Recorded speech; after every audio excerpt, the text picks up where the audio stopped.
In the city of Nova Hill, everything looked ordinary from the outside. Cars moved, birds sang, and people rushed to work. But beneath the surface, fear was growing. A massive energy storm had been building over the Atlantic Ocean for weeks.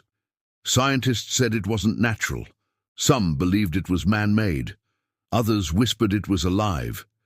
But none of them knew the only thing that could stop it was a boy named Elian. Elian was just 14, quiet, a little awkward and obsessed with stars. He lived with his grandfather.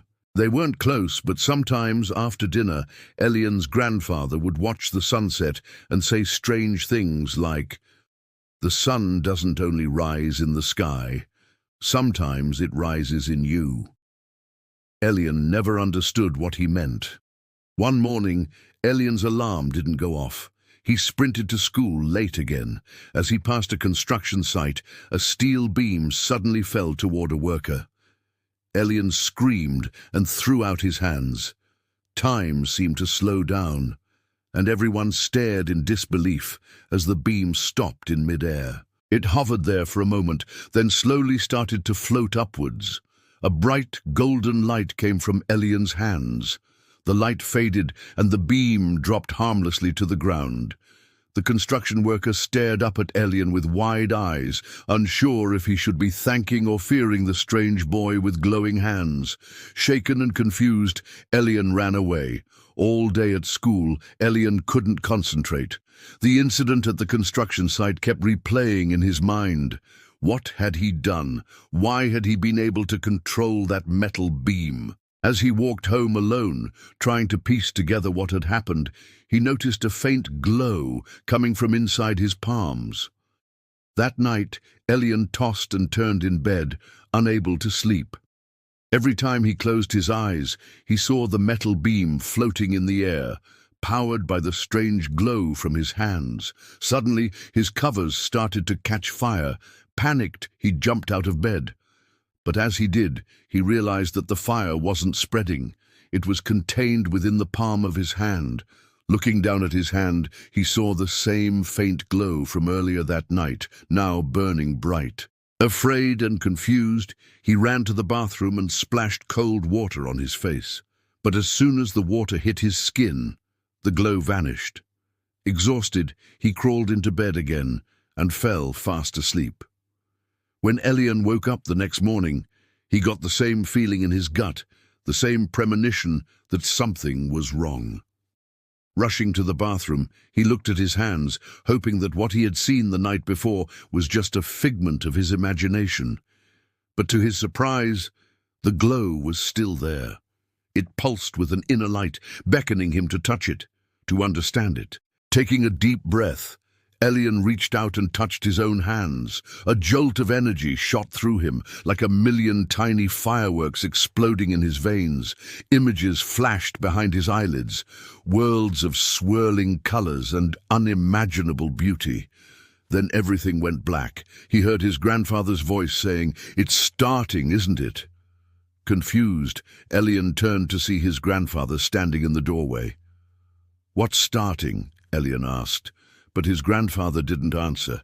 Instead, he walked closer, his eyes filled with a mixture of sadness and determination. "Our family was born from the core of a fallen star," he began, his voice heavy with meaning. "I hoped it would skip a generation, but it seems it was not meant to be." As his grandfather spoke, Elian felt a surge of power within him, like the very core of a star was igniting in his chest. "The sun doesn't only rise in the sky," his grandfather continued. "Sometimes it rises in you." Suddenly, Elian understood. The incidents from the day before, the metal beam, the fire in his hands, they weren't accidents. They were signs of something incredible, something that had always been inside of him. But before he could ask more questions, his grandfather placed a hand on his shoulder, his eyes filled with urgency. "You need to get to the observatory now," he said. "There's no time to explain. Just trust me." Without another word, Elian's grandfather ushered him toward the door and into the waiting car. They sped through the empty streets, the wind whipping through Elian's hair as they raced towards the unknown. Arriving at the observatory, Elian saw a massive screen displaying a swirling vortex of darkness that had taken over the Atlantic Ocean. It was alive, pulsing with a sinister energy that threatened to engulf the world. But the most terrifying part was the realization that the darkness was growing stronger by the second. It was draining the very light from the sky. "What is that?" Elian whispered, his voice trembling with fear and awe. His grandfather turned to him, his face grim. "That," he said, "is the reason why you were chosen." As he explained, Elian learned that the darkness threatening their world was a malevolent entity known as Umbra. It had been created by a failed solar experiment gone wrong, a twisted mockery of the sun that thrived on darkness and despair. For weeks it had been lurking in the ocean, growing stronger by the day. And now it was ready to strike. Umbra sent forth tendrils of shadow, each one capable of plunging a city into eternal darkness. It devoured everything in its path, leaving behind a void so profound that not even light could penetrate. The military had tried to stop it, but their weapons were useless against such a powerful foe. The world was watching, waiting for a hero to rise and defeat the monster of Umbra. But none seemed to be coming. Suddenly, Elian's grandfather placed a hand on his shoulder, his eyes blazing with determination. "You are our only hope," he said. "You must become Solarian and defeat Umbra." At first, Elian was terrified. He was just a kid with glowing hands. How could he possibly defeat a monster that had already plunged the world into darkness?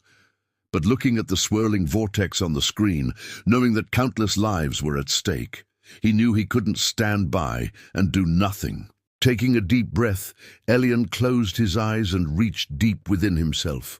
He focused on the swirling energy within him, the power that had been dormant for so long, waiting for its time to shine.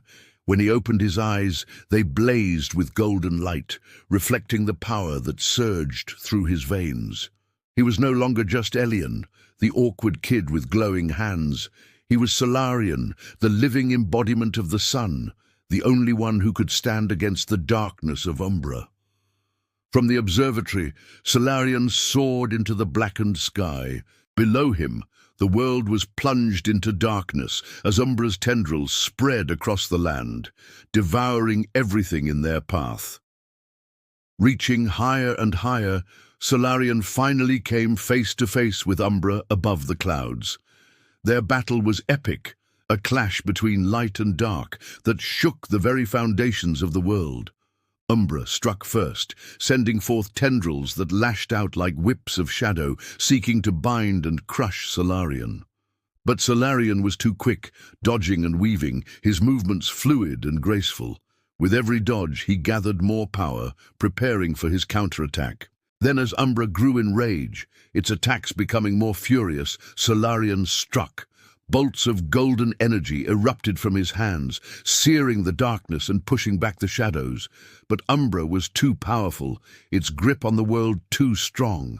For every blow Solarian landed, two more of Umbra's tendrils spread across the sky, plunging more of the world into darkness. Solarian began to fall. But as he did, he heard a sound that gave him strength. Cheers. Looking down, he saw the people of Nova Hill standing together, holding up signs. "Fly, Solarian! Don't give up! You are our light!" Their hope gave him strength. He rose one last time, blazing like a second sun. With a final shout, Solarian unleashed his ultimate attack. A brilliant solar flare erupted from his hands, a pure beam of light that pierced the darkness and struck Umbra. The monster screamed as light from Solarian's soul seared through its shadowy form. And then it was gone, vanishing into stardust, leaving behind only a faint whisper of its former self. As the last tendrils of darkness dissipated, the sky began to clear. The sun, as if awakened from a deep slumber, peeked over the horizon, casting its golden rays across the land. The cheers of the crowd below echoed in Solarian's ears. He had won. He had brought light back to the world. Slowly, carefully, Solarian descended toward the ground, landing gently in the same spot where he had taken off. The crowd surged forward, eager to get a closer look at their hero. But Solarian, overwhelmed by the attention, slipped past them and walked away. As the crowd's cheers faded into the distance, Solarian found himself back at the observatory. He looked up at the now clear sky, a gentle smile touching his lips. The world was safe for now. He had defeated Umbra and brought back the light.